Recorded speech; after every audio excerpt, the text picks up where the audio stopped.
You can almost hear it if you stand long enough by the water. The low groan of timber, the faint snap of canvas in the wind, the steady rhythm of waves against a hull. Yet no ships float in the harbor. La Rochelle lies quiet, its walls shrouded in mist, the autumn air heavy with salt and silence. Tonight, as in every October since 1307, the docks whisper about the fleet that vanished. History tells us that on the morning of October 13th, King Philip IV of France unleashed a sweeping order to arrest the Knights Templar. In Paris, soldiers stormed chapels and dragged armored men from their beds. In villages across the kingdom, lands were seized and barns locked. The king was desperate, crushed beneath debts he owed the order, debts he could never repay unless the Templars themselves ceased to exist. But in La Rochelle, the story bends. Here stood the Templars' most important port, a gateway to the Atlantic, a place where their ships had carried pilgrims, supplies, and sometimes secrets too delicate for royal eyes. When the king's men arrived, the docks were empty. The fleet, galleys, cogs, and cargo ships had already slipped away.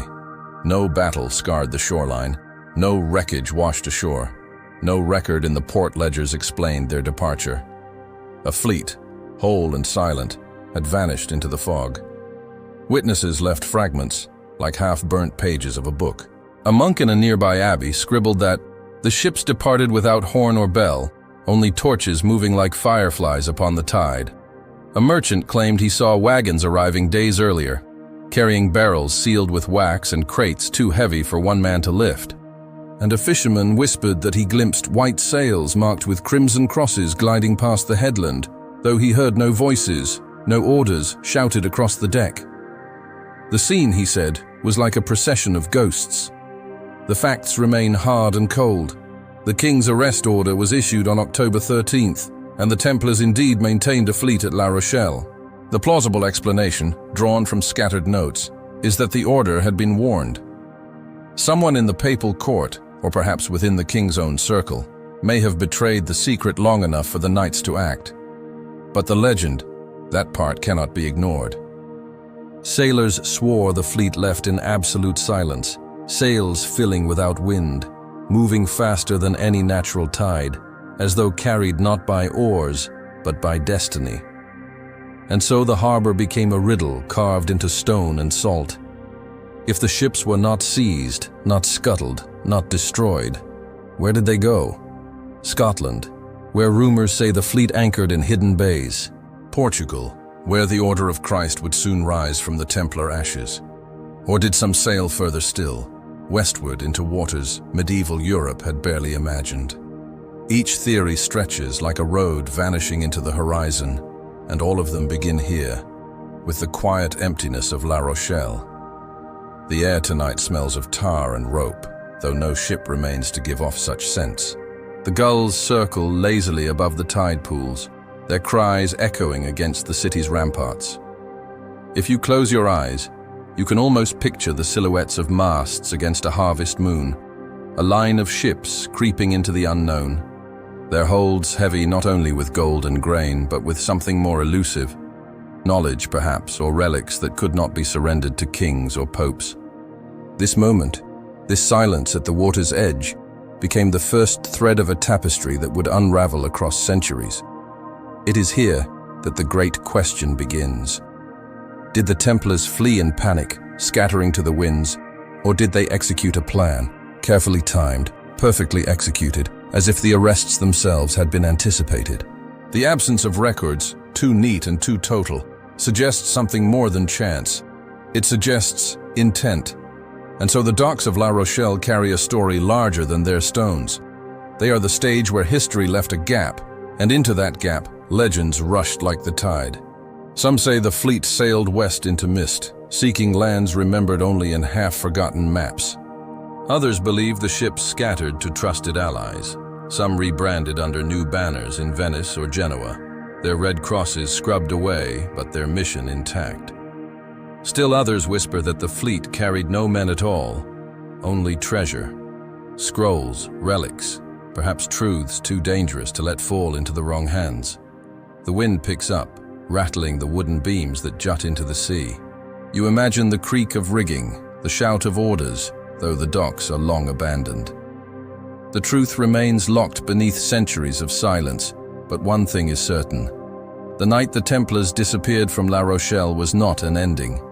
It was a beginning. The fleet did not sink. It departed. If you were standing there 7 centuries ago, you might have seen the last torch fade, the last ripple vanish, and you would have known you were watching history fracture. For the Templars were not simply leaving a port. They were leaving a kingdom, a king, and perhaps even a continent behind. The sea swallowed their sails, and in doing so, gave birth to one of the most enduring mysteries of all time.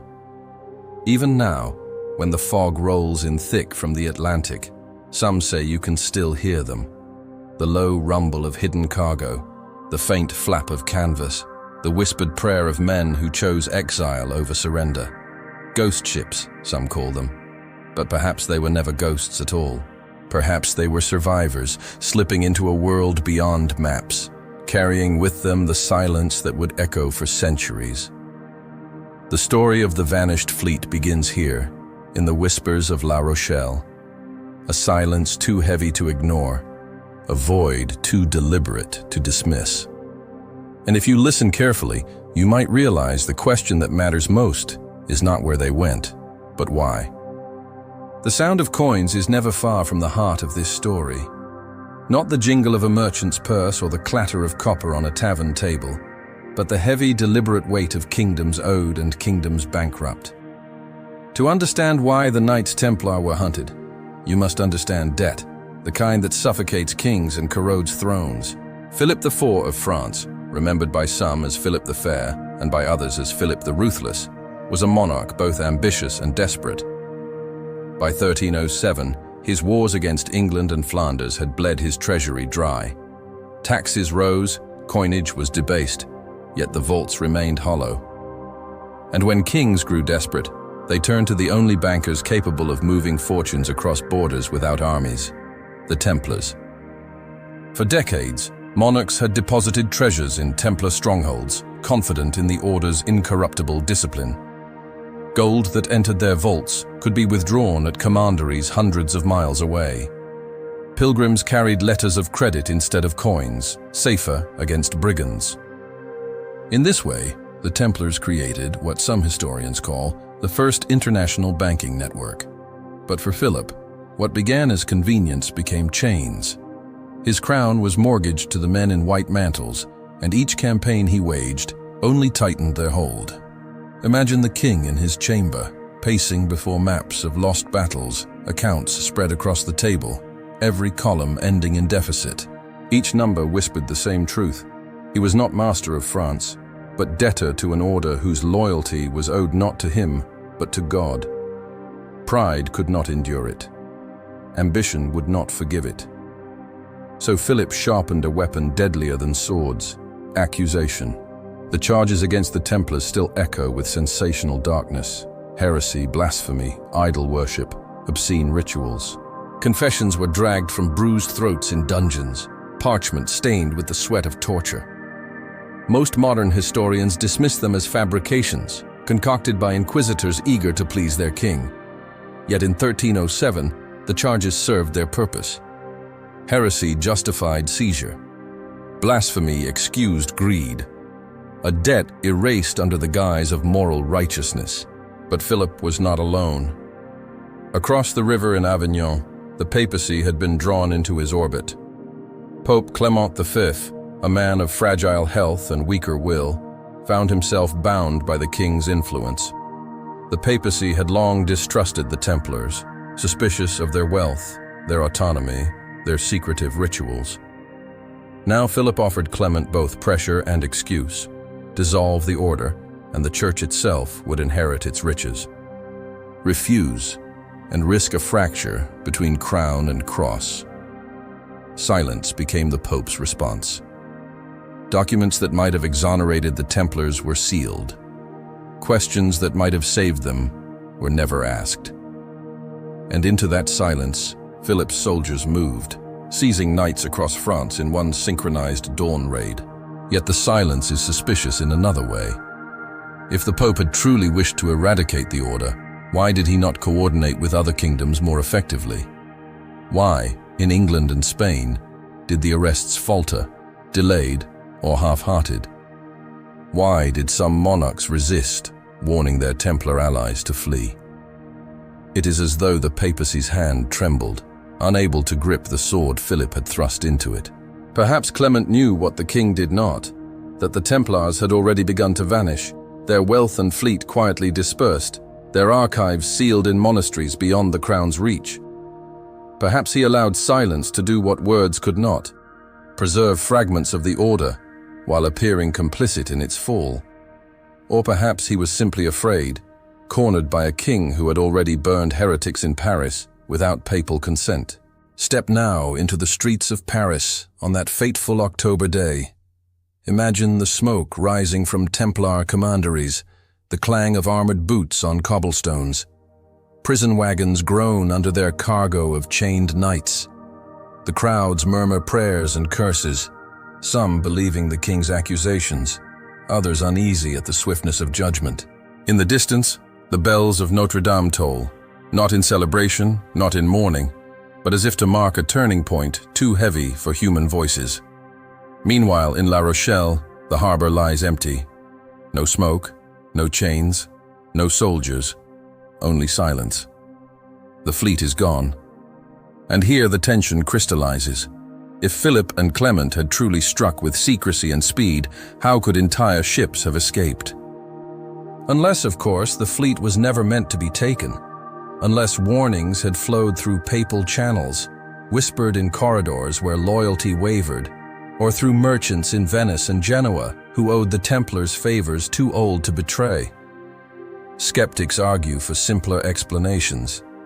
Perhaps the fleet was smaller than legend suggests, its absence exaggerated by centuries of retelling. Perhaps the ships had already been sold or decommissioned, their disappearance an accident of poor record-keeping. But the silence of the port ledgers, the abrupt blank pages where names of ships should have been, feels less like neglect and more like erasure. The kind of silence that is deliberate, the kind that conceals rather than forgets. Here again, the story tilts from history into mystery. Some chronicles hint at secret negotiations between Philip's envoys and the Templars in the days before the arrests. Others suggest that papal scribes destroyed documents which might have revealed the order's plans. And then there are the whispers, that Clement himself, fearing the loss of ancient relics, permitted the fleet's escape, bargaining in shadows to protect what could not be surrendered.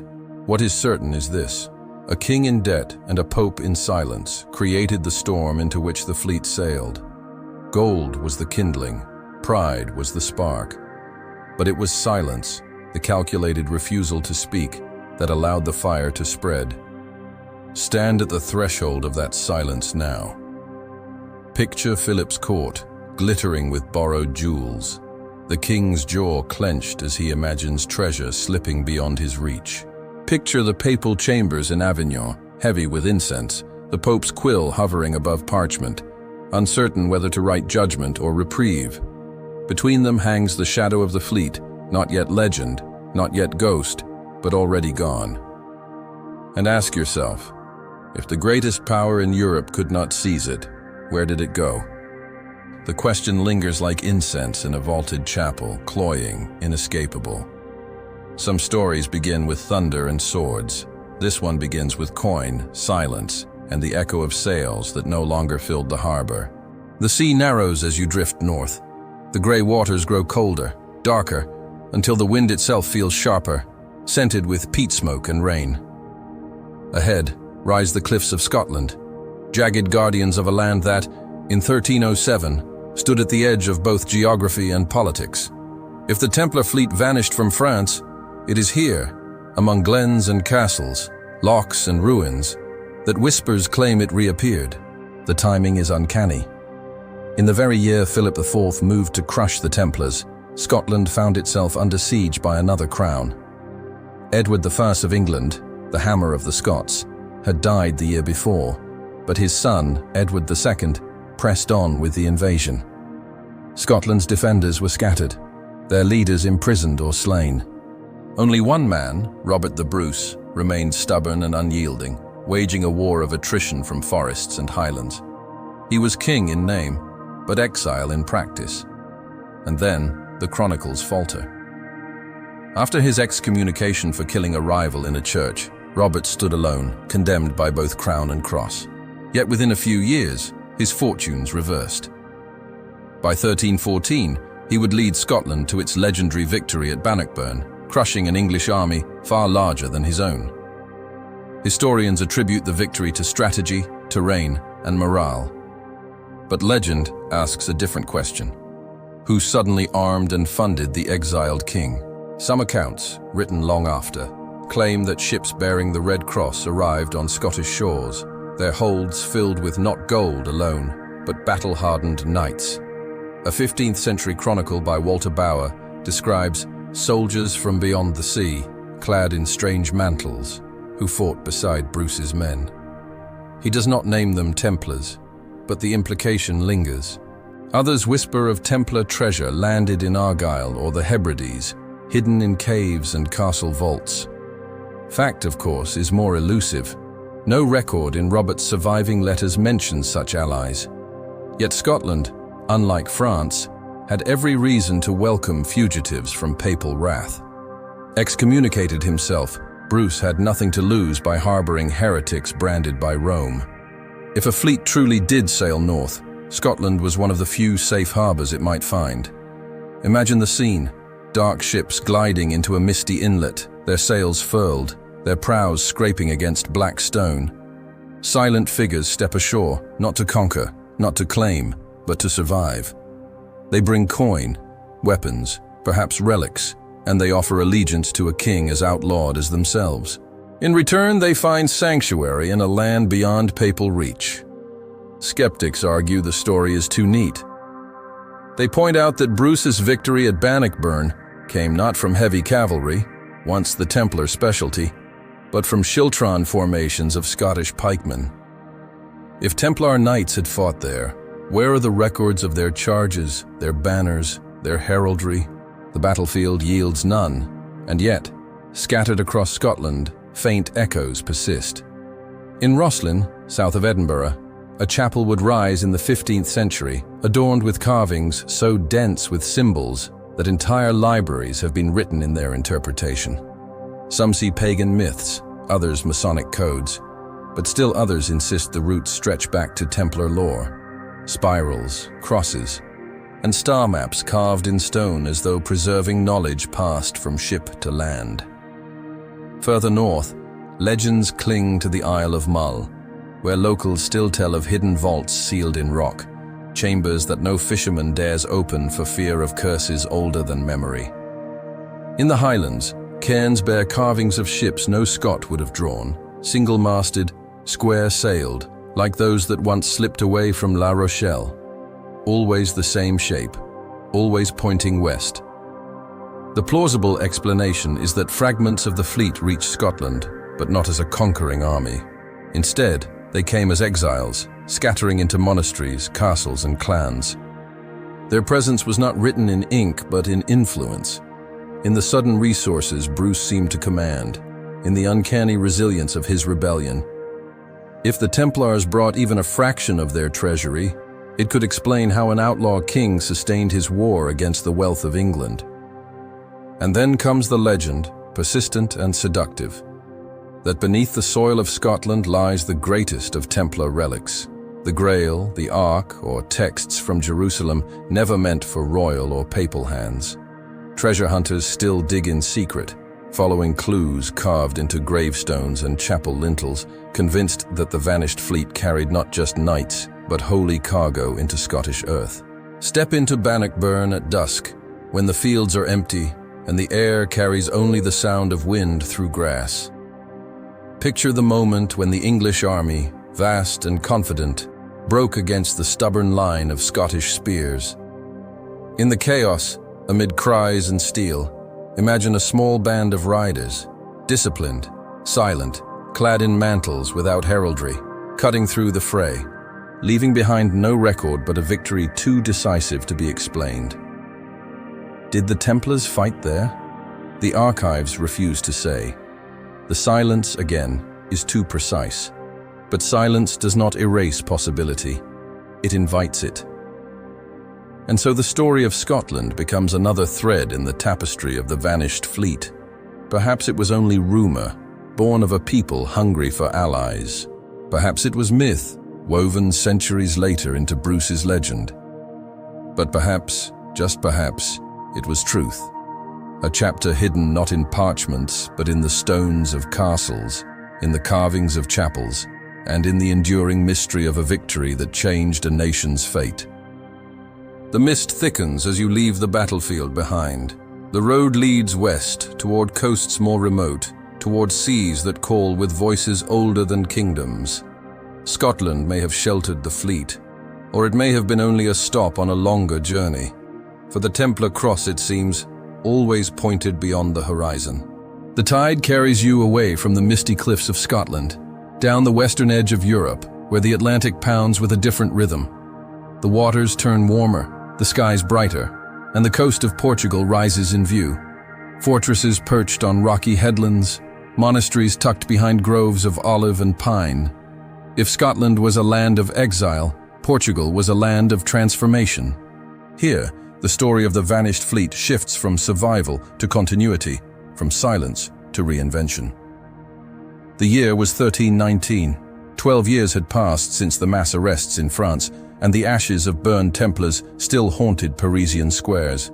In Avignon, Pope Clement was gone, but the shadow of Philip IV lingered, heavy as stone. In Portugal, however, the memory of the Templars remained not as heretics, but as protectors. For decades, they had defended the frontier against Moorish incursions. Their castles dotted the hills. Their knights fought in the Reconquista, bleeding for land and crown. When the papal decree arrived ordering their dissolution, King Dinis of Portugal hesitated. To dismantle the Templars would be to weaken his kingdom's defenses, so he chose another path. He petitioned the papacy to allow a new order, one loyal to Rome, but built upon the bones of the old. Thus, the Order of Christ was born. Its symbols were altered, its name changed, but its members were, quite often, the same men who had once worn white mantles with red crosses. Their castles remained theirs, their lands remained theirs. Their fleet, if it had survived, could now sail under a new banner, untainted by the stain of heresy. It was, in essence, a resurrection. What France had buried, Portugal quietly revived. Imagine the scene in the fortress of Tomar, once the Templar headquarters in Portugal. Beneath its round chapel, patterned after the Holy Sepulchre in Jerusalem, meetings continued much as they had before. Knights sworn to vows, prayers whispered at dawn, records kept in careful secrecy. Yet the crest above the door was different now, not the familiar equal-armed red cross, but the flared symbol of the Order of Christ, a subtle evolution that carried the past forward under new disguise. Historians confirm the fact. The Order of Christ inherited Templar properties and absorbed many of its members. Plausibility extends the thought. If ships had slipped away from La Rochelle, if treasure had been spirited westward, where better to hide them than in a land where the Order never truly died? And legend, as always, runs further. Some claim the fleet did not simply hide in Portugal. It became the seed of the nation's future empire.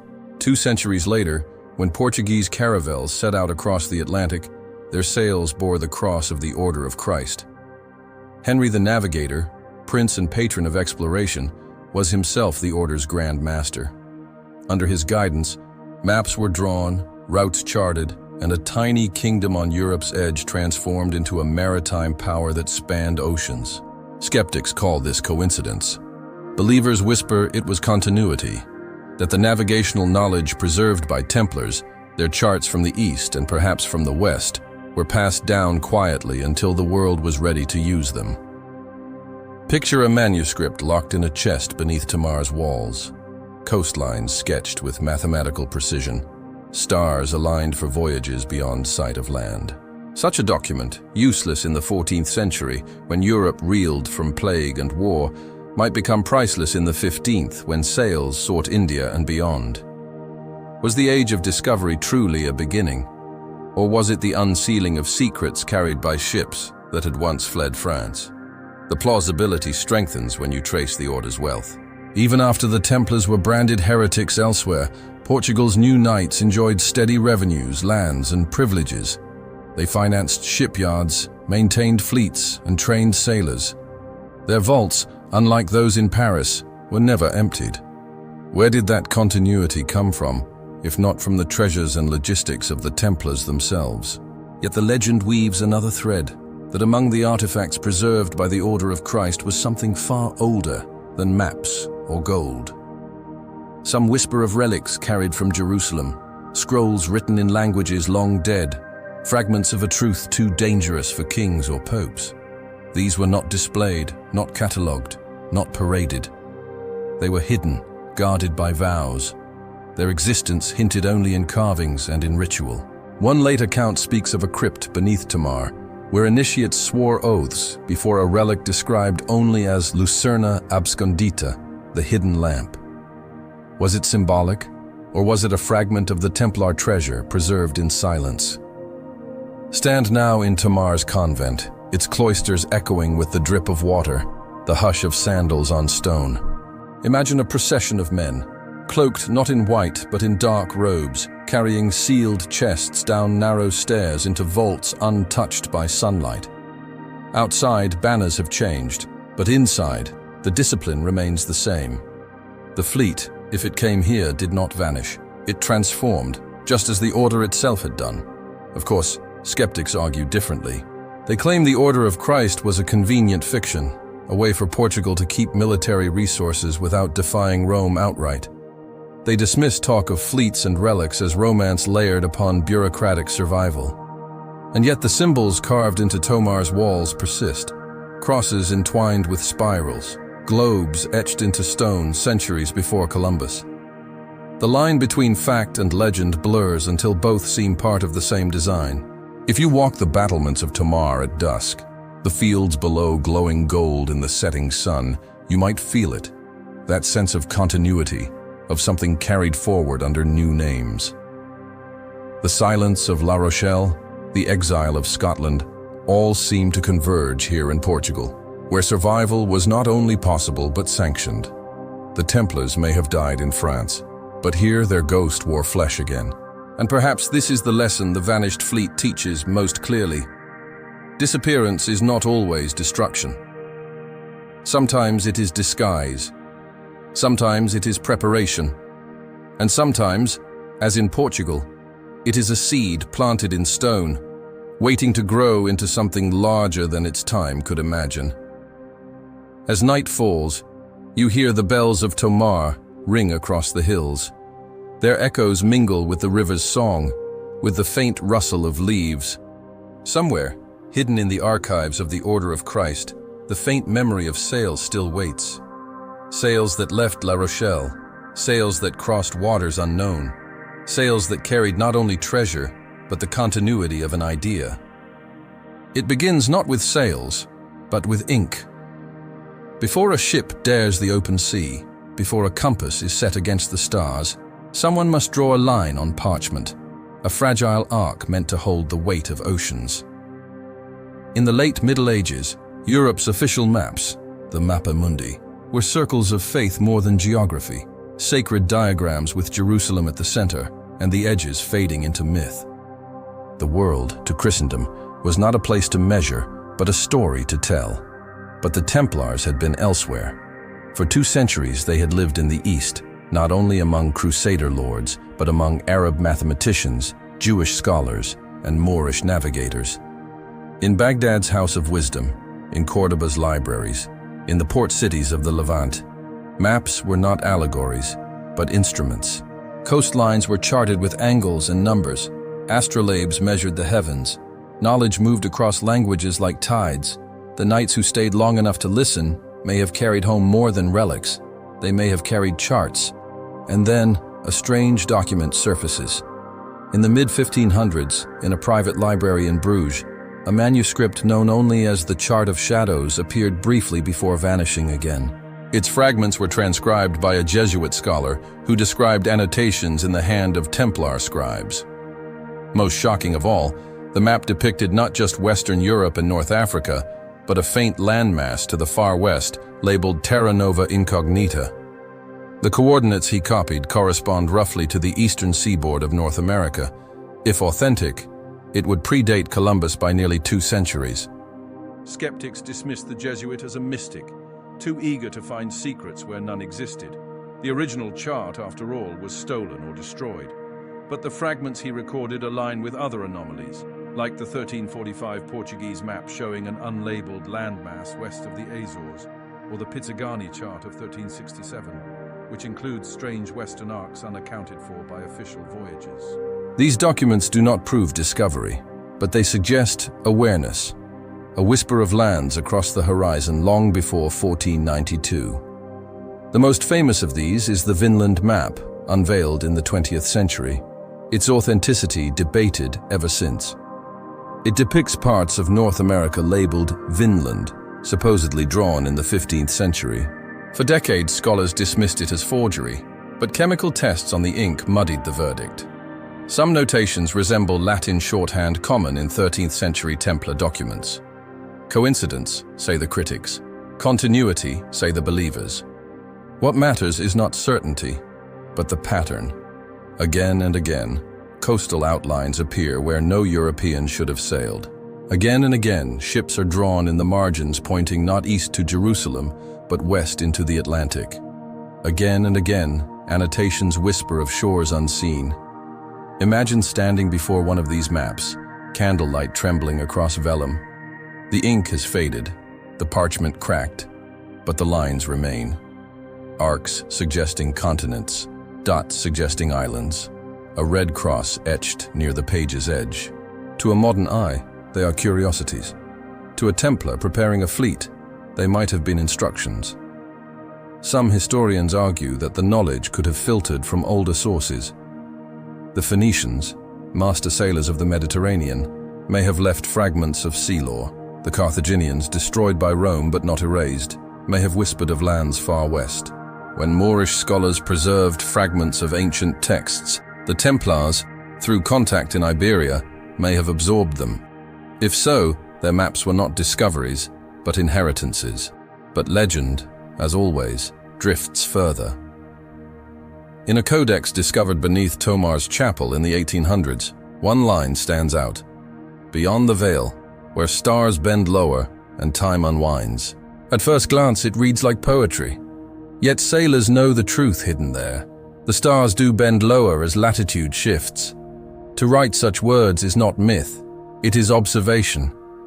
Could the Templars have sailed far enough to see the heavens tilt? Step into the 14th century Catalan atlas crafted by Jewish cartographers under the crown of Aragon. Amid compass roses and coastal notes, one detail unsettles. A rose not pointing north or east, but west, marked with a double spiral motif, echoing Celtic and Templar designs. Scholars debate whether it is decoration or code, but its direction is unmistakable. It points into the Atlantic, away from Jerusalem, away from known lands. Close your eyes and follow it. The ink becomes a coastline. The spiral becomes a compass. The phrase Mare Silentium, Sea of Silence, emerges in faded script. That was the medieval name for the Atlantic, a place of fear and fascination. Yet on the chart of shadows, that same phrase hovers over coordinates that match modern New England. Not silence at all then, not absence, presence. Here lies the heart of the mystery. Did the Templar fleet vanish into ignorance, or did it vanish into knowledge? Did it scatter like prey, or did it follow maps already prepared? The silence of La Rochelle begins to sound less like panic and more like direction. The exiles of Scotland, the continuity in Portugal, both point westward as though guided by ink older than any voyage.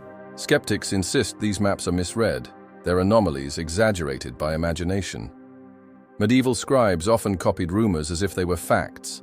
Coastlines were distorted, islands invented, oceans misdrawn. But the recurrence, the precision, the westward emphasis, these are harder to dismiss. It is one thing to imagine an island. It is another to draw the arc of a continent centuries too soon. Stand once more in the dim light of Tomar's chapel. A chest lies open, filled with manuscripts, some in Latin, some in Arabic, some in Greek. A knight bends over them, tracing lines with calloused fingers, eyes not on Jerusalem but on the horizon. Outside, the bells toll vespers. Inside, a plan is being written in silence. Perhaps the fleet that vanished from La Rochelle did not sail blind. Perhaps it carried charts older than kings, maps drawn not in faith but in geometry. Perhaps its destination was not improvised escape, but deliberate arrival, toward a shore the world had not yet been told to believe in. And if so, then every map we know today, every globe we spin, carries not just the legacy of explorers, but the ghost of knights who sailed into silence with ink as their compass and secrecy as their sail. The horizon swallows the land behind you. No church bell, no castle wall, no trace of Europe remains. Only water. The Atlantic stretches out in every direction, a vast expanse medieval sailors called the Mare Tenebrosum, the Sea of Darkness, or sometimes the Mare Silentium, the Sea of Silence. For those who dared it, silence was more terrifying than storm. Silence meant no birds, no landmarks, no voices, but your own. Silence meant the unknown. And yet, what if the silence was not empty at all? What if it was a threshold? The chronicles of the Templar fleet fade after La Rochelle, but in scraps of rumor and odd records, a picture forms. A Portuguese map of 1345 sketches a faint landmass west of the Azores, a shape that appears again and again in later charts. A codex from Tomar, buried beneath chapel stones, describes lands where stars bend lower and time unwinds. Fishermen in Brittany whisper of ships that never returned, and yet their families received strange payments, as if wages were still being sent from an unseen port. It is here, in the Sea of Silence, that the theories multiply. Some believe the fleet sailed west not to escape, but to arrive, to seek a terra sancta nova, a new holy land prophesied in esoteric writings. The Templars, accused of heresy, may have embraced a vision beyond Christendom's map, to build a sanctuary untouched by kings, a realm where faith and knowledge could survive in secrecy. Imagine the voyage. Square-sailed cogs creak against the swells, their decks heavy with crates sealed in wax. Monks murmur prayers while sailors scan the stars. Each night, the constellations slide lower, the heavens bending with latitude. Fear grips some, wonder grips others. The air grows strange, the currents unfamiliar. And then, land. Not an island of myth, not a shadow on the water, but real coast. Trees rising from mist, birds crying overhead, a western shore. Legend takes bold steps here. In the 20th century, treasure hunters on Oak Island in Nova Scotia discovered carved symbols, some attributed to the Templars. Crosses etched into stone, geometric patterns beneath soil and water. Skeptics call them coincidence, later fabrications. But the whispers persist, that the fleet carried not gold, but relics, scrolls, perhaps even the Grail itself, and buried them in vaults deep enough to remain hidden for centuries. Other stories drift southward. In the Caribbean, tales of bearded strangers landing before Columbus echo faintly in indigenous traditions. In Brazil, a stone tower in Rio Grande do Norte was long thought by locals to have been built by foreign sailors before Portuguese colonists arrived. These stories, impossible to prove, linger like mist that refuses to clear. But there are more tangible clues. In the Catalan Atlas of 1375, compass roses tilt westward, away from Jerusalem, as though pointing to something beyond the Atlantic. A double spiral, etched in careful red, seems less like ornament and more like code. And in the records of Genoa, ships appear with no past, their origins untraceable, their names suspiciously new. One bore the title Sancta Terra Nova, the New Holy Land. Its provenance? Absent. Its fate?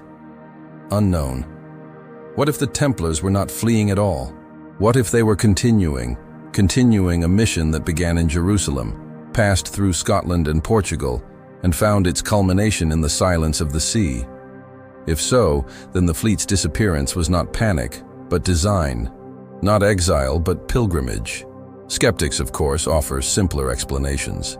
They argue that medieval sailors lacked the provisions to cross the Atlantic, that their ships would have perished in storms, that the silence of the records proves only that nothing happened. They point to the hazards, doldrums, disease, mutiny. To them, the Templar fleet was scattered, sold, or sunk, not sanctified.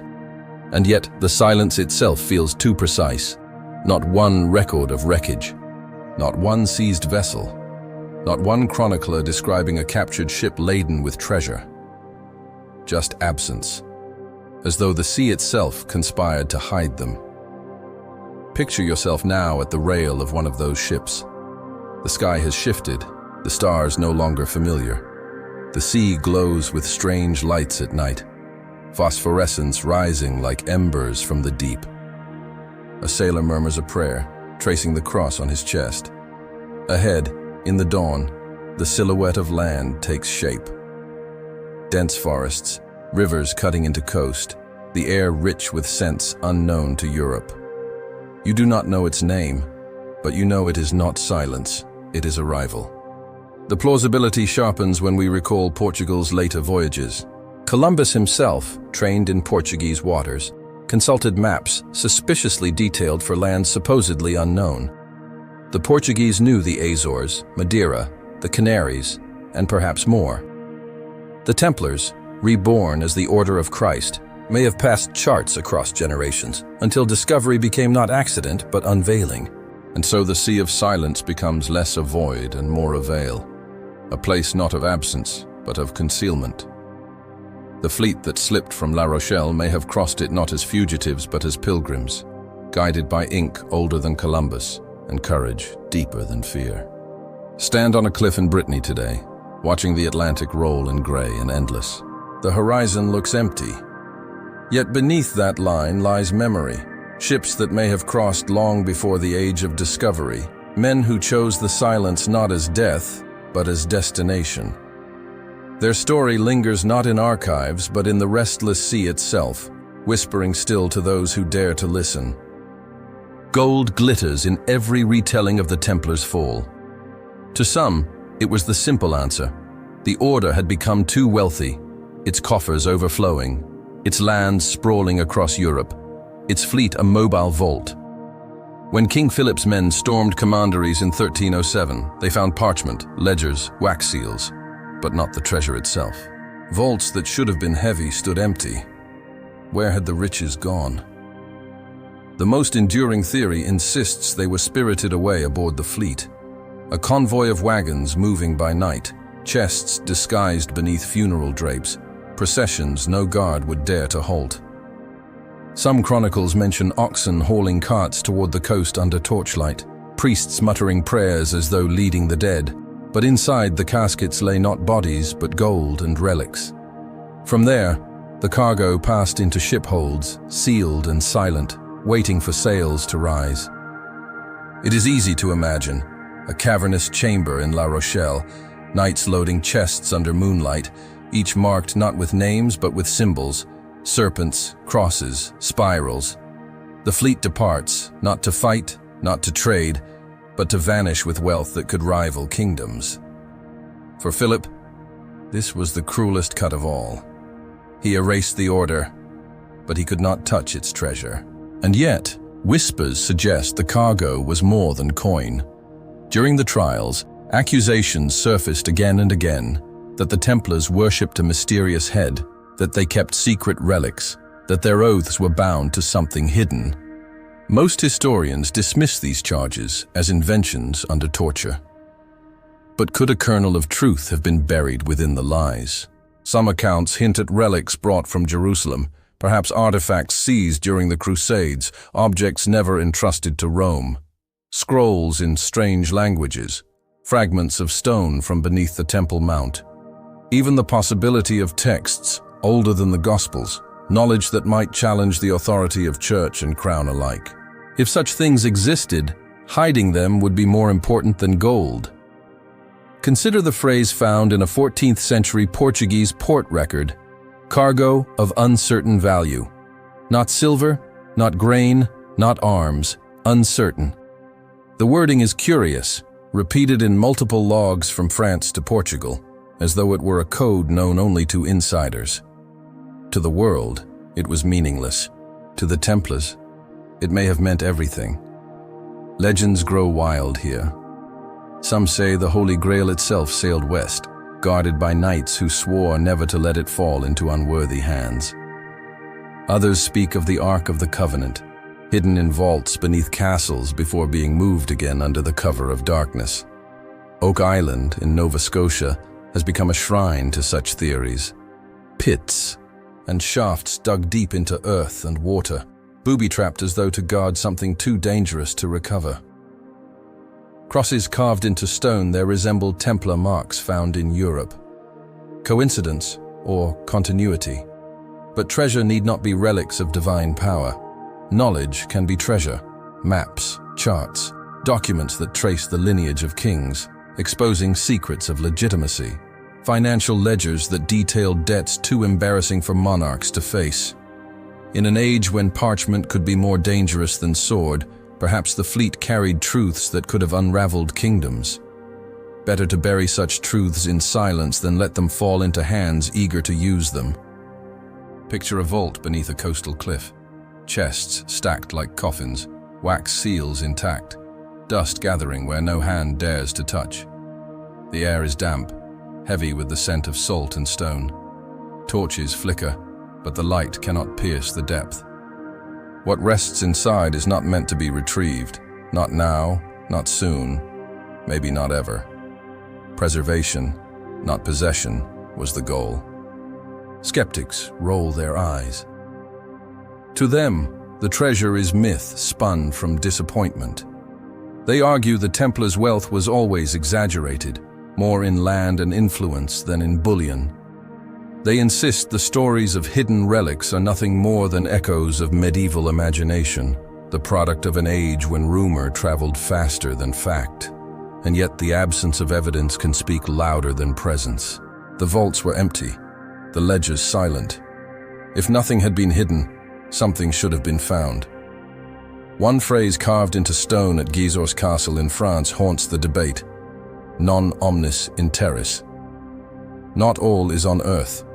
A reminder, perhaps, that the greatest treasures are not buried where shovels can reach, but where silence itself becomes the lock. And so the treasure of the Templar fleet becomes less about glittering gold and more about weight, the weight of secrets, of relics, of knowledge too volatile for a medieval world. Whether in vaults in Portugal, in caves along Atlantic cliffs, or in islands beyond the horizon, the fleet's cargo may have been hidden not for profit, but for preservation. Stand now in an abandoned chapel, the roof half collapsed, the floor damp with moss. Beneath a pew, faint carvings of ships point west. On the wall, a serpent curls around a cross. In the silence, you can almost hear the oath of men who carried something too important to lose, too dangerous to reveal. Their treasure was not meant for kings. It was meant for time. The fleet did not flee empty. It carried a cargo of uncertain value, a phrase that lingers like incense, too vague to dismiss, too heavy to ignore. Perhaps it was gold. Perhaps it was relics. Perhaps it was truth itself. Whatever it was, it remains unseen, unheard, untouched, yet never forgotten. The story of the fleet does not end at sea. It lingers in stone. Across Europe, from Brittany to Aragon, from Portugal to the westernmost edges of Ireland, whispers of the Templars endure not only in legends, but in carvings, symbols, and patterns etched into churches that somehow escaped the purges of 1307. These were not castles, not treasuries, not fortresses. They were chapels, quiet places where silence itself was a form of preservation. When Philip's soldiers stormed urban commanderies, they seized records, land, and livestock. But rural chapels were often ignored, too remote, too poor, too unimportant. And so these places became the hidden pages of a book the crown could not burn. Here, stonemasons loyal to the fallen order continued to work. Here, codes were carved where only the faithful would look. Step inside a crumbling chapel in southern France. At first, you see only dust and faded plaster. But as the light shifts through a broken window, a sunburst emerges on the wall. Count its rays. 33. Too exact to be accident. 33, the number of Christ's years, but also the degrees of initiation that would later define the Freemasons. A coincidence or continuity? In Brittany, ship carvings appear in pews and doorframes, small, deliberate etchings of single-masted vessels with square sails and deep keels always facing west. They are not decorative, they are directional. Follow their angles and they form a progression of headings, each shifted by exactly 11 degrees. 11, the number that recurs in Templar documents, a symbol of duality and silence. Was this geometry, or was it instruction? A chapel in Spain offers another clue. Above its western doorway, nearly worn away, an inscription in Latin reads, Sicut navis sub lunari lumine, like a ship beneath the moon's light. No hymn records the phrase, no scripture repeats it. Yet when astronomers mapped the moon's cycles against tides of 1307, they found that the alignment corresponded with nights when ships might best have sailed.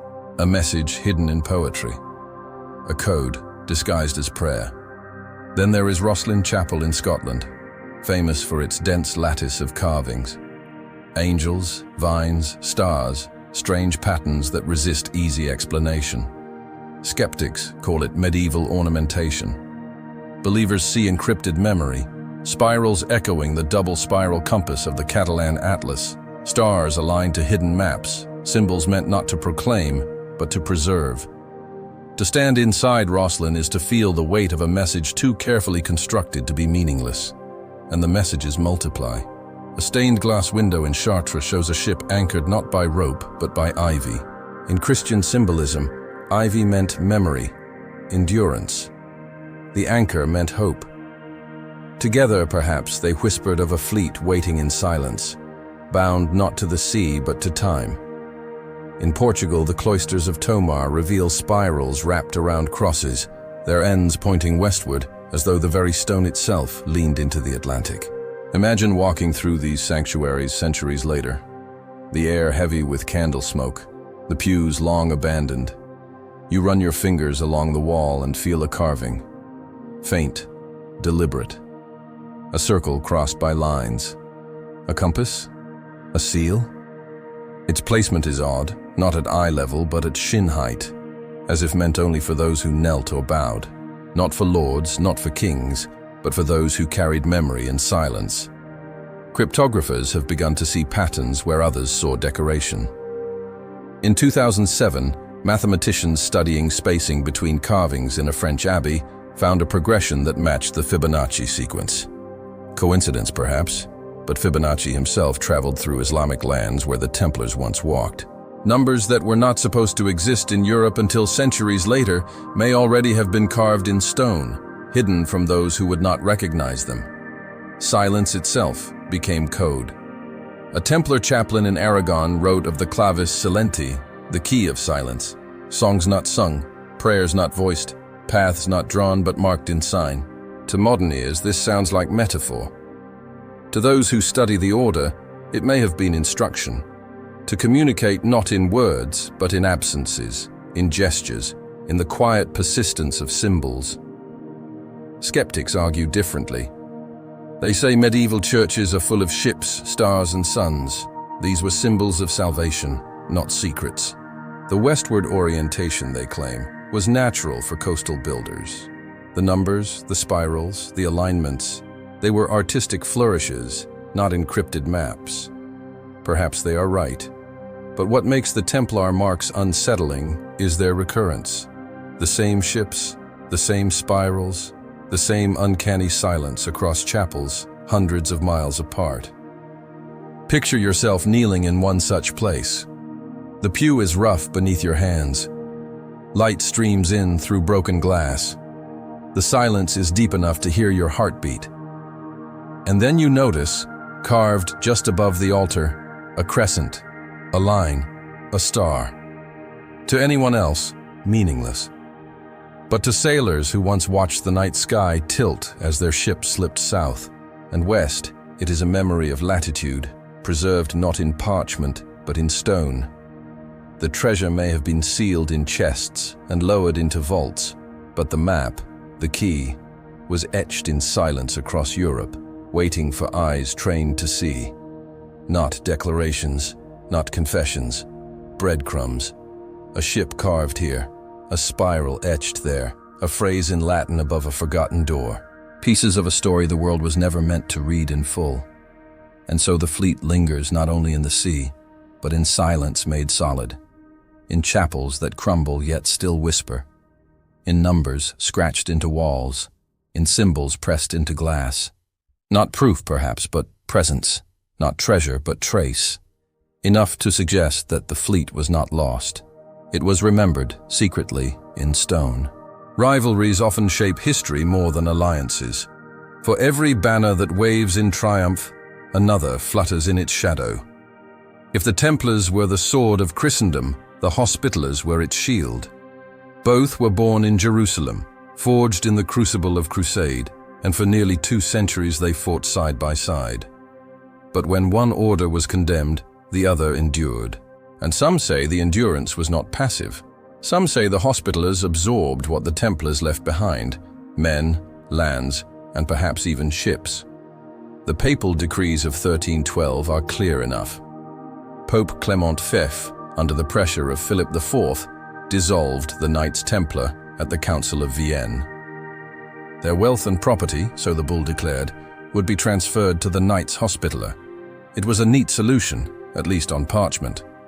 The Templars were gone, the Hospitallers strengthened, and Rome could claim the spoils without appearing greedy. But parchment rarely matches reality. In France, Philip seized much of the Templar treasure for himself, ignoring papal orders.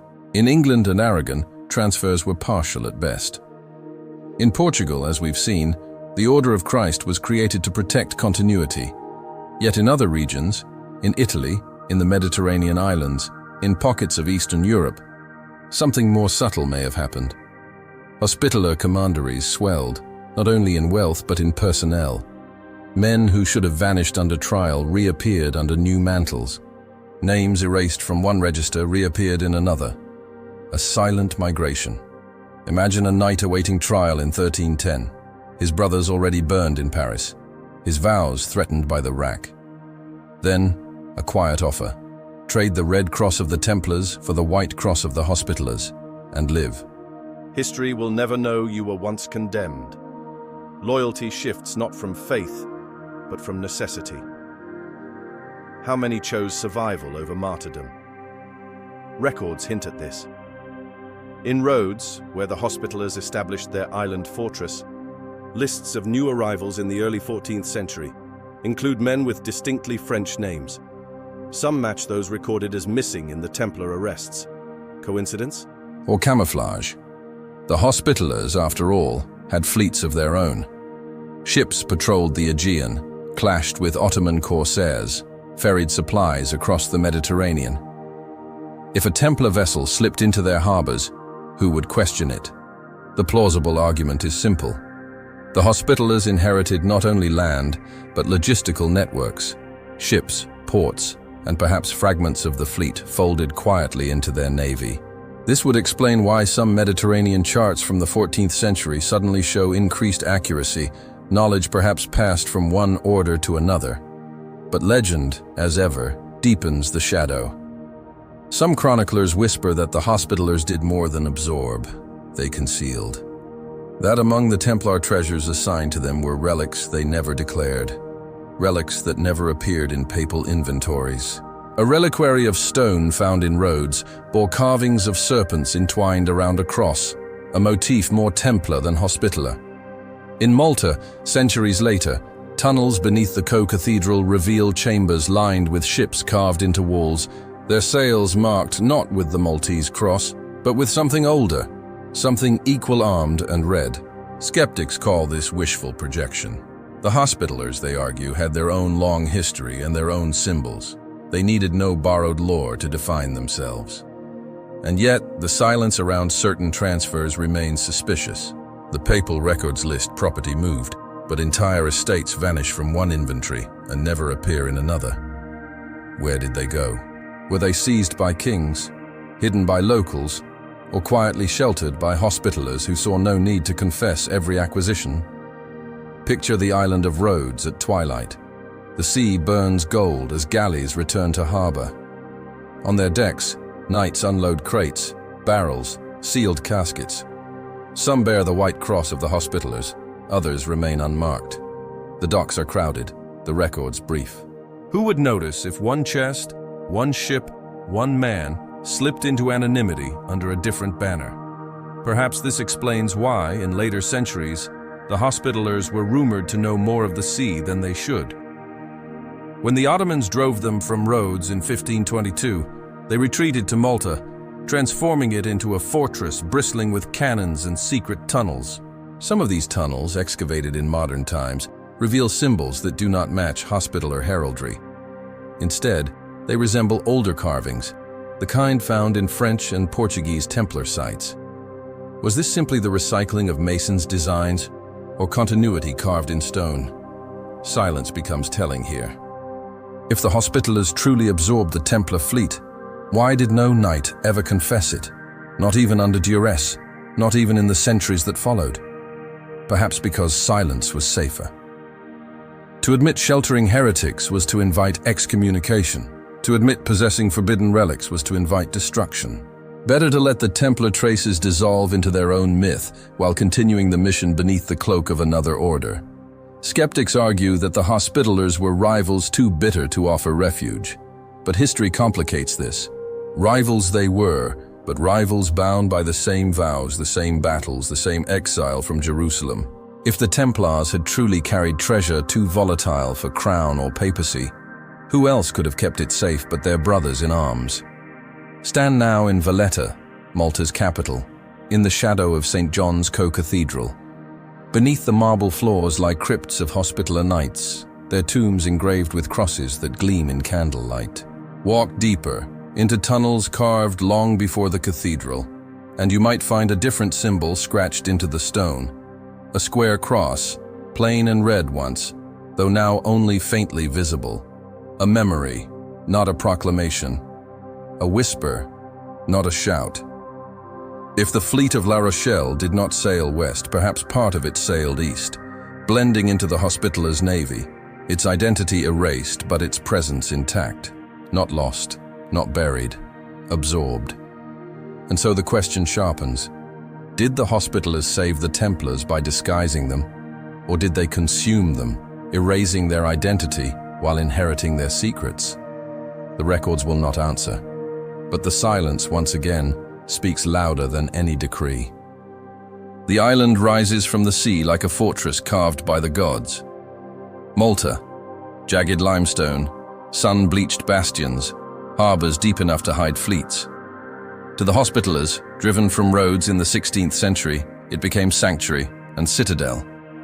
To modern eyes, it is sun and sea.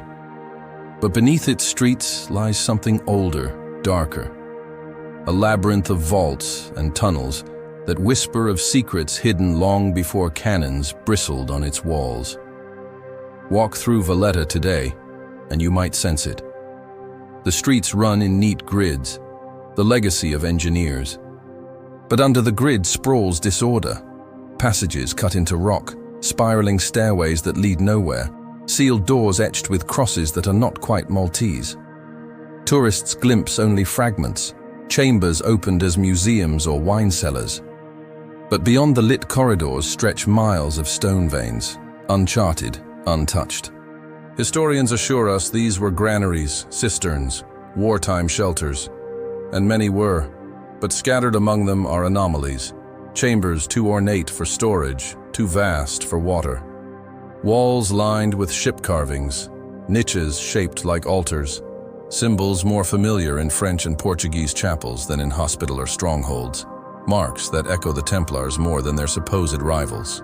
One chamber beneath Floriana bears particular intrigue, its ceiling arches in a perfect circle, modeled after the rotunda of the Holy Sepulchre in Jerusalem.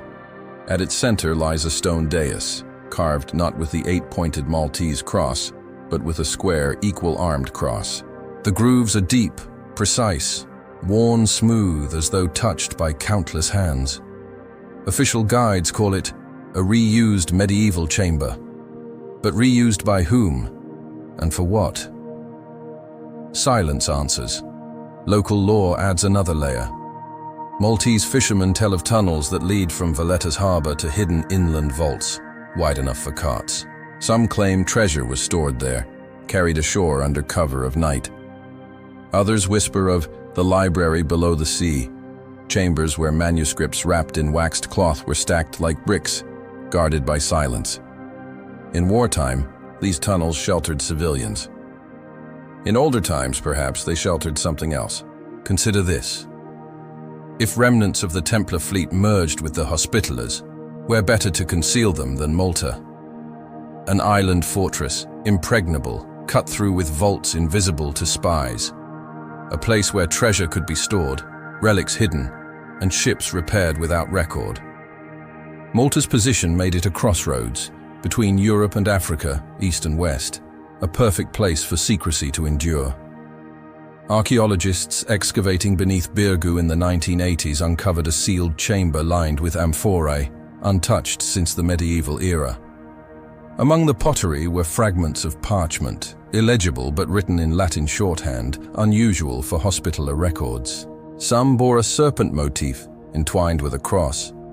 The discovery was hushed, the chamber resealed. Was it contamination? Misinterpretation? Or something Rome would rather not proclaim? Legends stretch further. Some Maltese chroniclers claim that when Napoleon seized the island in 1798, he found not only fortresses but vaults filled with chests, gold, relics, artifacts, so much that his men carted them away in secret. Within months, much of it vanished, stolen at sea. Among the items whispered of, a reliquary containing shards of stone said to be from Jerusalem's Temple Mount. Was this merely spoils of the Hospitallers, or remnants of a treasure carried centuries earlier, westward from La Rochelle? Step now into one of these tunnels in your imagination. The air grows colder, the walls damp. Your torch flickers against carvings, ships, spirals, stars. A spiral repeats every few feet, its curves measured with eerie precision. Is it decoration? Or a code, a direction, a memory etched in darkness? The floor dips, the echo of water grows louder, until you stand before a sealed arch. Its keystone bears 2 crosses, one Maltese, one equal-armed, 2 orders, one stone, one silence. Skeptics remind us that Malta has been ruled by many, Phoenicians, Romans, Arabs, Normans. Its tunnels are palimpsests of civilizations. Symbols overlap. Ships carved by Templars could just as easily have been carved by sailors centuries later. True enough. But why the secrecy? Why chambers sealed, records missing, stories silenced? Why the unease whenever Malta's vaults are mentioned? Silence again. The silence of archives destroyed. The silence of guides who shrug at questions. The silence of stones that will not speak, but also will not stop whispering. Perhaps the vaults are nothing more than granaries. Or perhaps they are the final harbor of a fleet that never sank. A fleet that carried not just gold, but memory. If so, then Malta is not simply an island fortress. It is a tomb and a library of secrets never meant for daylight. As you climb back to the surface, the Mediterranean sun blinds you, dazzling after the dark. The harbor gleams, ships bob on the tide, tourists chatter in cafes. But deep below, in tunnels where the air never stirs, symbols endure. Equal-armed crosses beside Maltese ones, spirals etched into stone, ships carved pointing always west. Silent witnesses to a story too vast for surface eyes. The fleet of La Rochelle may have ended here, hidden beneath Malta, disguised as Hospitaller strength but still whispering Templar memory. Or perhaps it was only a fragment, a remnant, a trace. The vaults will not confirm. They preserve, but they do not reveal.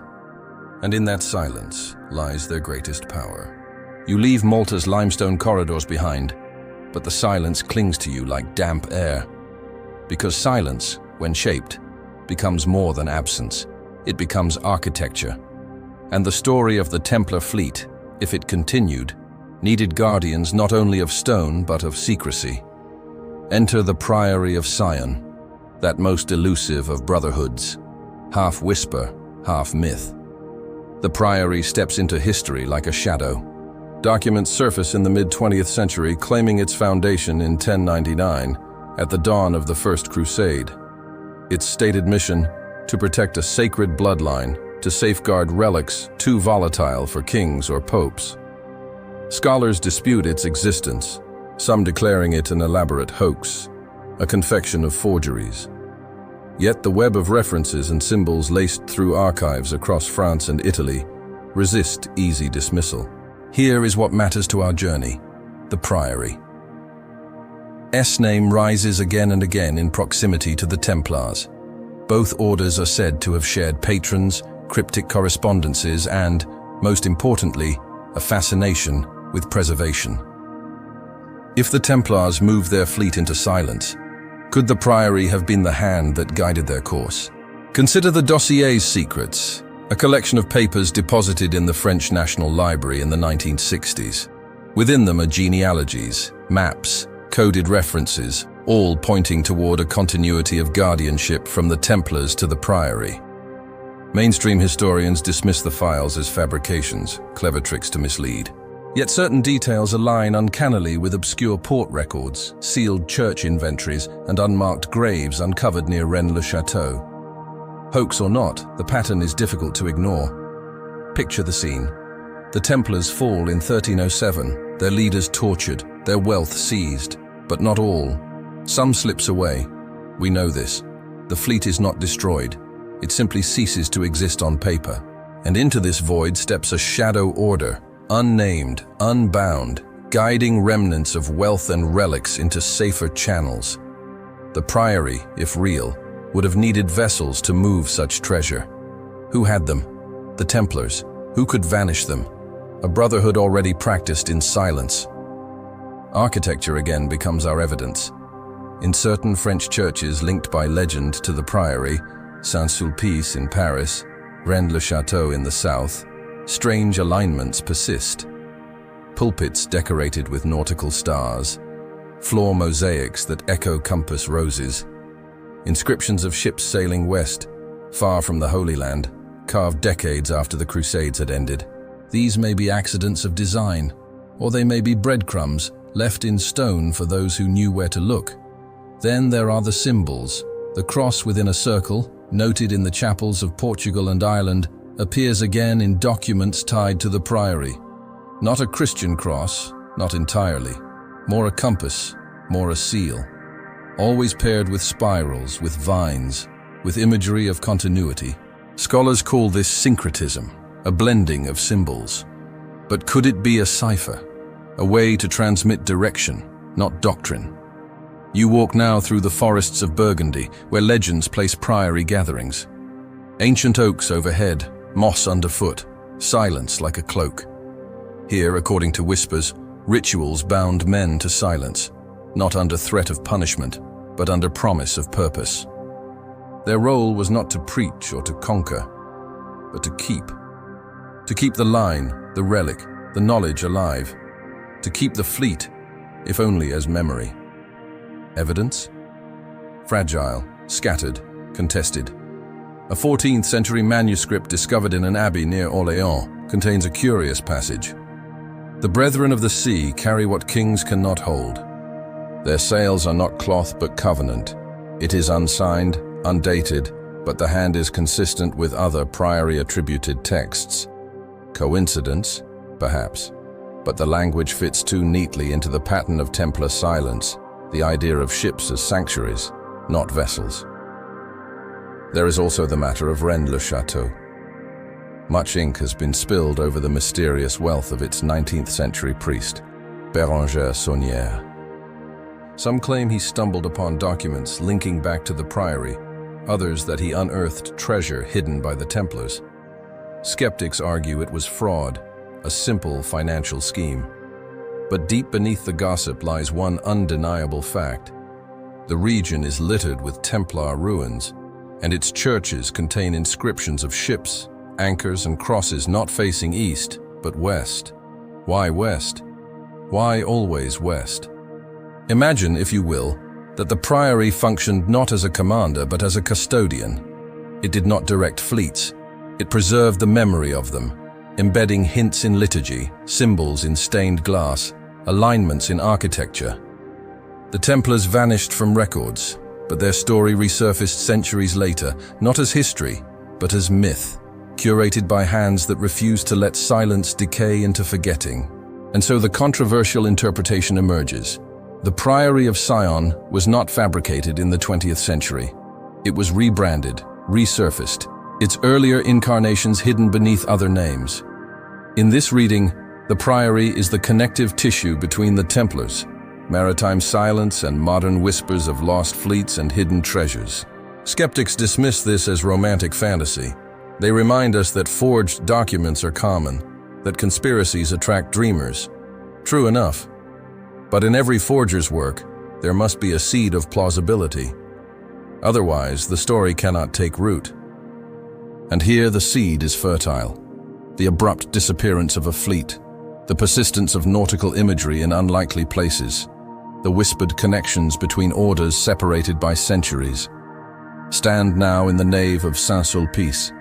Light filters through stained glass, painting ships in crimson and blue across the floor.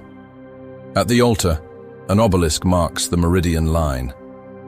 This church is no coastal port, yet ships sail its windows. No ocean laps its stones, yet tides of meaning surge in silence. You glance up at the vaulted ceiling, and for a moment you hear not organ pipes, but sails snapping in wind. The fleet passes through here still, invisible, yet insistent. If the Priory of Sion exists, if it ever did, then it may hold the last true memory of the Templar fleet. Not in ledgers or maps, but in silence practiced like prayer. And that silence, stretching from Malta to Burgundy, from La Rochelle to Rennes-le-Château, may be the final harbor of ships that never sank. The story of the Templars is not only carved in stone or hidden in ships, it is whispered in blood. For while treasures can be buried, scrolls sealed, and fleets disguised, blood flows quietly from century to century, bearing what cannot be erased.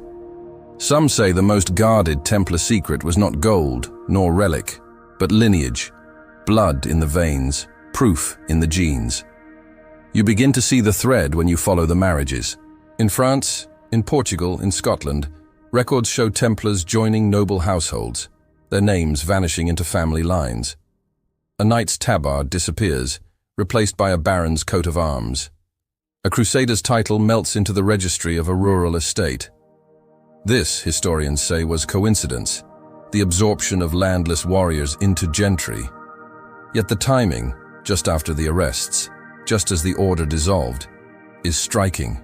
Consider Portugal. When King Denis refused to persecute the Templars, he refounded them as the Order of Christ.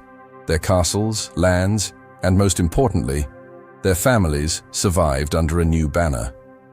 From those families rose explorers like Henry the Navigator, who launched voyages that redrew the world. Was this simply the fruit of royal patronage? Or was it the flowering of knowledge carried silently through veins, the inheritance of sailors who had already seen further horizons? Scotland tells a similar tale. After the purge in France, exiled Templars are said to have found shelter with clans sympathetic to their plight. Some chronicles place them at Bannockburn in 1314, fighting alongside Robert the Bruce. But even if legend exaggerates, the genealogies are stubborn. Certain Highland lineages bear crests eerily similar to Templar crosses, their mottos invoking silence, memory, or light. Families whose sons became masons, architects, sailors, the very trades most associated with the Templars' lost skill. It is here that the Priory of Sion returns, not as myth, but as method. If its mission was preservation, then what better medium than blood itself? A scroll can burn. A chest can sink. But blood moves unseen, adapting, surviving, reappearing centuries later as a duke, a bishop, or a merchant whose influence steers history without fanfare. Skeptics bristle. Bloodlines, they argue, are the playground of conspiracy theorists. Medieval records are patchy, genealogies easy to forge. True enough. But even modern science complicates the dismissal. Genetic studies of European lineages occasionally reveal anomalies, clusters of traits, rare markers concentrated in regions tied to Templar refuge. In Portugal's Tomar, in southern France, in certain Scottish valleys, echoes of Middle Eastern haplogroups appear at higher than expected frequencies. Traces, perhaps, of knights who spent decades in the Levant, married, and brought their blood home. Imagine then the Templar treasure not as a chest, but as a child. A secret not locked in a vault, but passed at a hearth. A lineage carrying not only genes, but stories, encoded in lullabies, in family legends, in the choice of a crest on a stone lintel. The continuity of blood as a vessel of memory. One document, discovered in a Burgundian archive, hints at such intent. Written in Latin shorthand, it reads, "When the vaults break, the veins endure. Guard them as you guard the chalice." The chalice here is ambiguous. Some take it literally, as a relic. Others argue it symbolizes lineage, a vessel of continuity. Either way, the metaphor is clear. Blood survives where stone fails. Even stranger are the whispers of a bloodline tied not only to knights, but to Christ himself. The Priory of Sion, in its most controversial mythology, claimed to guard the descendants of a sacred family line, descendants that some link to the Templars' mission. If true, the fleet's disappearance was not an act of escape, but of guardianship, ships carrying not treasure, but living heirs. Skeptics dismiss this as fantasy, popularized by novels and films, yet the persistence of the claim is haunting. For if even a fragment of truth lies beneath, it would explain the ferocity of secrecy, the lengths taken to vanish from history. Step now into a cathedral in southern France. The light is dim, the air cool. Along the walls, faded coats of arms hang side by side, lions, eagles, and among them, a red cross equal-armed. Below it, an inscription barely legible, "Sanguis me tenet," the blood holds me. Was it a family motto, a prayer, or a clue left behind by those who knew what flowed in their veins mattered more than what lay in their vaults? Modern genealogists sometimes stumble upon families with peculiar traditions. Marriages arranged not for land, but for continuity. Names repeated across centuries. Records kept obsessively through wars and plagues. In Brittany, one such family's archives revealed a medieval codex describing the brethren who sail in blood as in ships. The phrase is strange, almost poetic. But perhaps that is the point.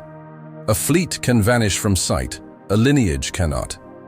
Here the skeptics return again. Families exaggerate their heritage. Bloodline myths are powerful tools of prestige. How many nobles have claimed descent from Troy or from Arthur or from Christ himself? But here too the silence cuts differently. Templar-linked families rarely shouted their claims. They whispered them, guarded them, encoded them. That reticence itself is suspicious. Pride boasts. Secrecy preserves. You step outside now, into the twilight of a French countryside. The horizon glows, fields stretch wide, villages sleep. Somewhere in these villages, in their quiet farmhouses and forgotten manors, veins carry stories unspoken. Perhaps the last living treasure of the Templars is not a chest buried on Oak Island, not a vault in Malta, not a map in a library, but a surname, a set of eyes, a line of blood still flowing unnoticed. If this is true, then the fleet's final voyage was not only across the sea, but across generations. Their ships sailed into time itself, carrying children, families, futures. The Templars may have dissolved, their symbols erased, their records burned. But the veins endured. And in those veins, proof lingers. proof not yet fully read, but still waiting, like a script written in flesh. Perhaps that is the most haunting possibility of all, that the mystery of the Templar fleet is not hidden in archives or ruins, but in the living among us, that the treasure they carried was life itself. History is not only what survives, it is what is allowed to survive. And when it comes to the Templar fleet, perhaps the most telling clue is not what we can still see, but what has been deliberately erased. For every ship carving left on a chapel wall, a dozen records were burned. For every whispered account of sails vanishing into the mist, an official chronicle declared there was nothing left to tell. Suppression, not accident, is the defining rhythm of this tale. Consider the timing. In October 1307, the arrests swept across France like wildfire, yet Philip IV's order was no surprise to those who carried it out. Warrants had been prepared in secret, accusations rehearsed, evidence staged. The Templars were accused not of debts unpaid, but of heresy, idolatry, sorcery, charges so severe they justified erasure. But even within these accusations lies a curious silence. Hundreds of knights were interrogated. Under torture, some confessed to strange rites, spitting on the cross, worshipping a head, denying Christ. But almost none mentioned ships, fleets, or treasures. Why? Did they not know? Or had they been trained not to speak of them, no matter the pain? The silence is as heavy as the confessions themselves. The trial records preserved in the Vatican archives reveal another oddity. Pages are missing, not torn cleanly, but ripped jaggedly, as though removed in haste. Among the gaps are sections that should have described inventories, ledgers, lists of assets. The surviving fragments detail land, castles, livestock, but maritime entries, gone, ships, docks, harbors, vanished from the page. Coincidence, perhaps, or suppression. This pattern repeats across Europe. In Portugal, inventories of Templar property transferred to the Order of Christ are remarkably detailed, except when it comes to ships. Castles are itemized, vineyards listed, even cows counted. But the fleet? Silent. In England, the royal writs that confiscated Templar wealth mention manors, mills, jewels. Ships, again, absent. Scotland, where records were thinner to begin with, shows the same void. It is as though a collective eraser moved across Christendom, leaving only silence where sails once stood. And yet, faint fingerprints remain. In the archives of Genoa, a register of ship repairs from 1308 includes vessels of uncertain origin, their owners unnamed. In Venice, dock records from the same year describe anonymous convoys paying in foreign silver. But when these records are cross-referenced with royal decrees, they vanish. Later copies scrub the oddities clean, replacing anonymity with generic phrases like merchant fleet. Someone was editing, smoothing, suppressing. Skeptics insist this is bureaucracy at work. Records are lost, miscopied, damaged by time. And yes, accidents happen. But when accidents align too neatly, when the absence repeats across countries, languages, and decades, suspicion grows. Erasure ceases to look like decay and begins to resemble design. One striking example comes from the chronicles of Guillaume de Nangy, a monk whose writings documented the reign of Philip IV. His account of the Templar arrests is vivid, precise. He describes knights seized at dawn, leaders dragged before inquisitors, castles stormed. But when it comes to their ships, he writes only, of their vessels, no more was said. No more was said. By whom? By the knights? By the scribes? Or by the censors who ensured his chronicle reached us incomplete?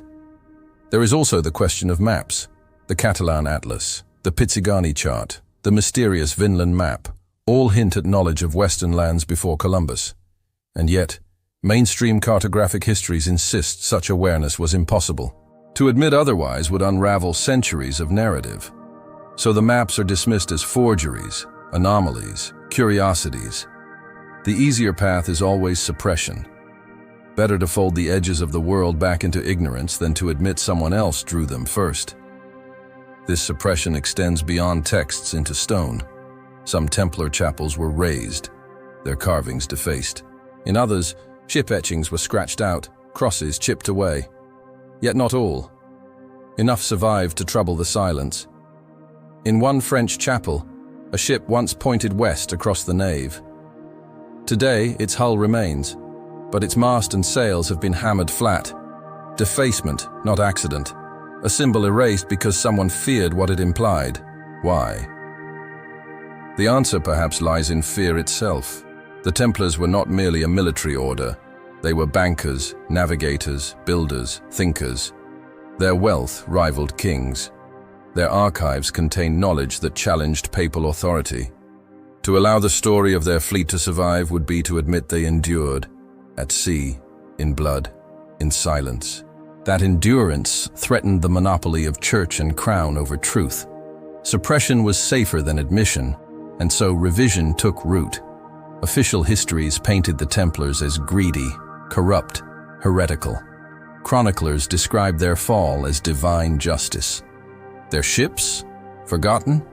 Their treasures? Imagined. Their legacy? Folded into the mists of myth. The fleet became ghost story. The treasure became legend. Not because evidence was absent, but because evidence was inconvenient. Walk now through a modern archive, rows of shelves, boxes of parchment, codices bound in leather, the smell of dust and ink. Yet even here, silence lingers. Catalogues list gaps without explanation. Indexes cross-reference files that no longer exist.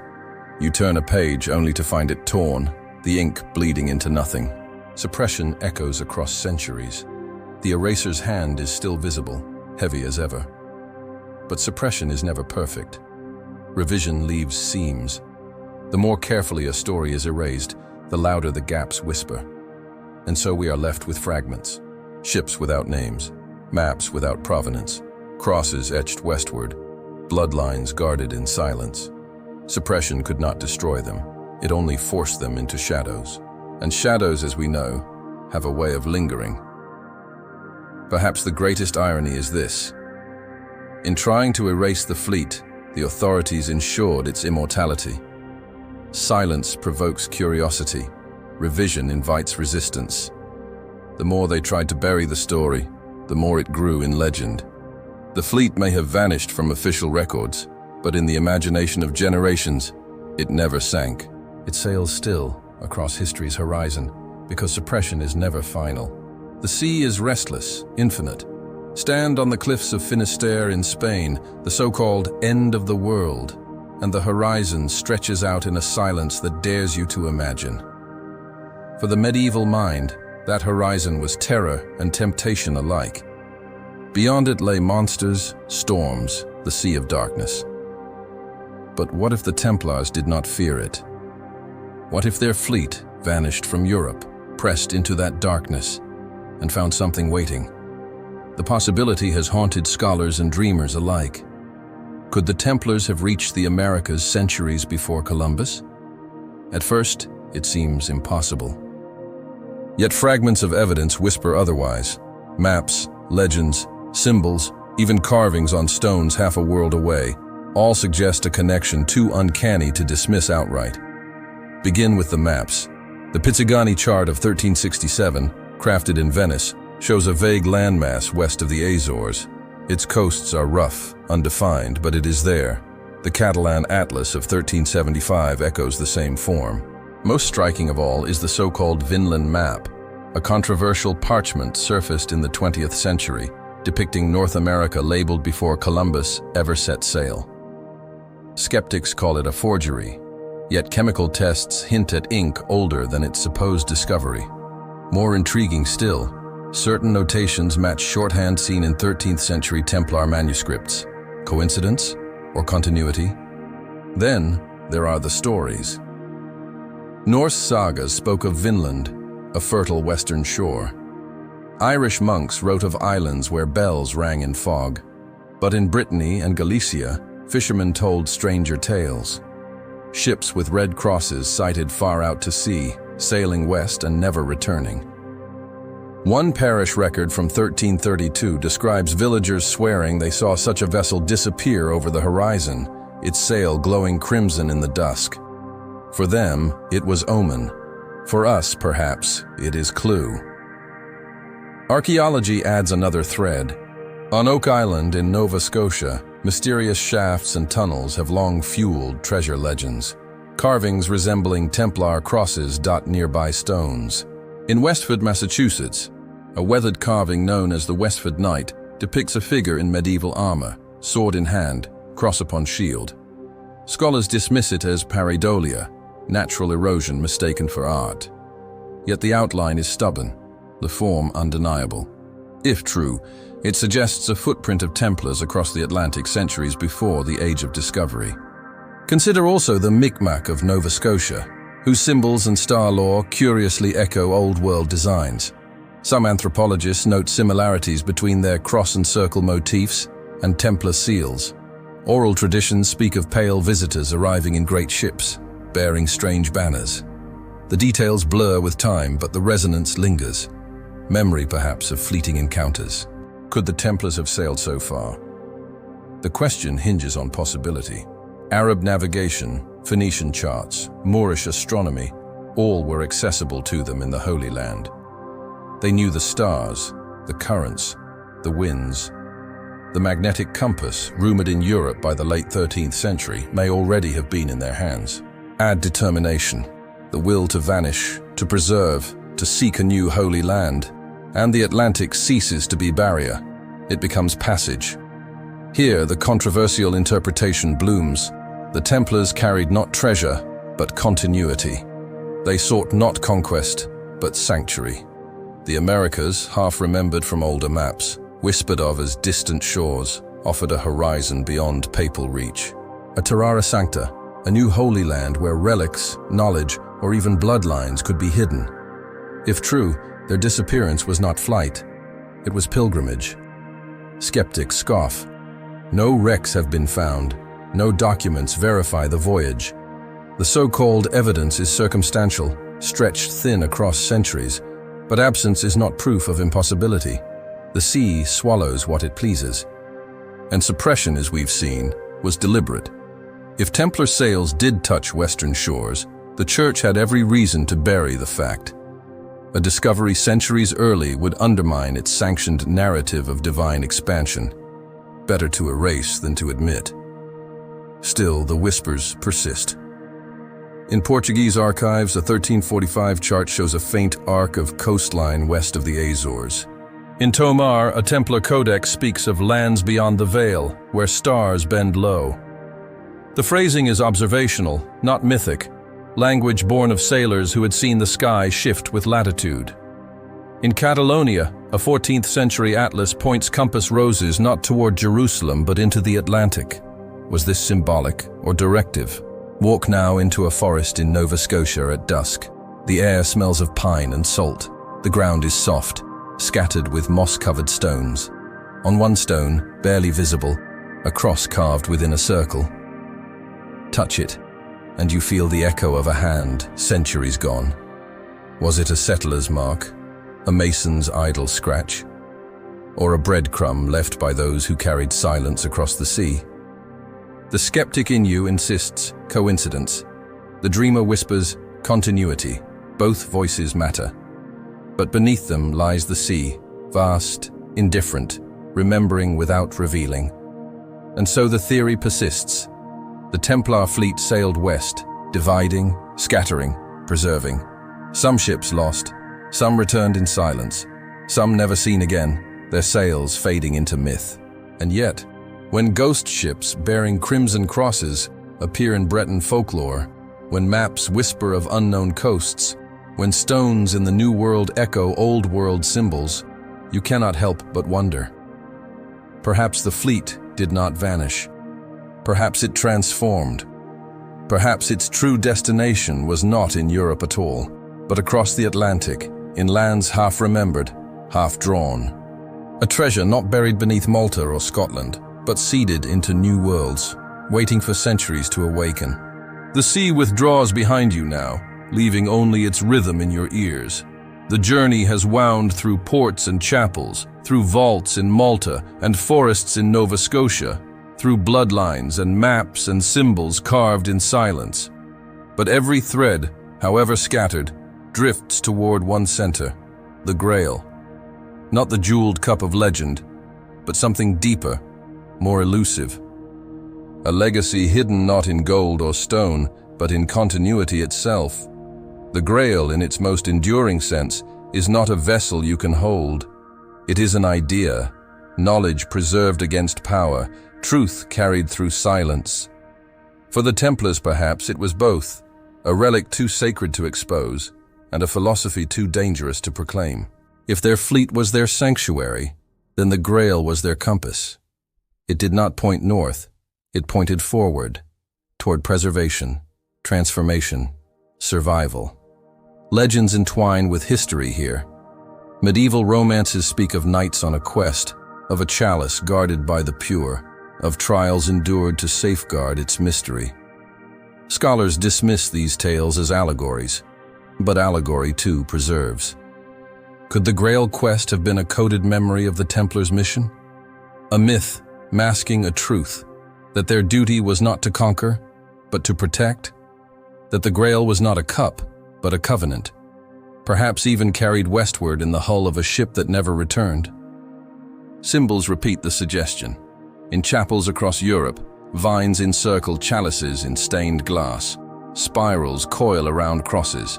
Anchors entwined with ivy mark hope and endurance. Always the themes are the same: memory, continuity, silence. If the Grail was real, it may not have been hidden in one place, but scattered, encoded in symbols, in families, in voyages. The fleet itself may have been the Grail, moving, adaptive, unseizable. And then there are the bloodlines.